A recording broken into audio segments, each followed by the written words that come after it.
بکر سے شیخ خضر حیات کی رپورٹ کے مطابق ڈپٹی کمشنر خرم شہزاد نے ڈسٹرکٹ رائس کنٹرول کمیٹی کے اجلاس کی صدارت کرتے ہوئے کہا ہے کہ سیلاب کی تباہ کاریوں اور سڑکیں ٹوٹ پھوٹ کا شکار ہونے کے باعث سبزیوں اور پھلوں کی سپلائی چین متاثر ہوئی ہے، جو کہ مختلف اشیاء کے نرخوں میں اضافے کا باعث ثابت ہوئی ہیں۔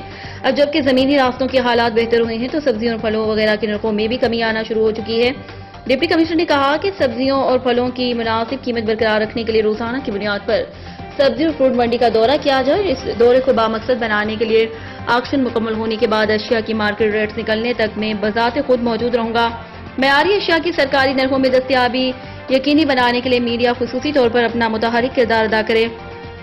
عوام الناس کو زیادہ سے زیادہ قیمت پنجاب ایپ بارے میں آگاہی فراہم کی جائے گی۔ وہ بازاروں میں سودا سلف کی خریداری کرتے ہوئے سرکاری نرخوں کا ضرور جائزہ لیں اور دکاندار کی جانب سے اوور چارجنگ پر اس کی شکایت قیمت ایپ پنجاب پر درج کروائیں۔ شکایات کے اندراج کے بعد 24 گھنٹوں کے اندر متعلقہ دکاندار کے خلاف ضلعی انتظامیہ کارروائی کرے گی، جو کہ جرمانہ اور گرفتاری کی صورت میں ہوگی۔ عوام الناس زیادہ سے زیادہ اپنے موبائل فون پر قیمت پنجاب ایپ ڈاؤن لوڈ کریں اور مصنوعی مہنگائی کرنے والے عناصر کے خلاف قانونی کارروائی کے لیے اپنا معاون کردار ادا کریں۔ انہوں نے کہا کہ مصنوعی مہنگائی کے خاتمے کے لیے عوامی شمولیت ناگزیر ہے۔ عوام اپنا حقوق کے تحفظ کے لیے ضلعی انتظامیہ کے ساتھ دیں تاکہ اس سے عناصر کا کلا کما کیا جا سکے۔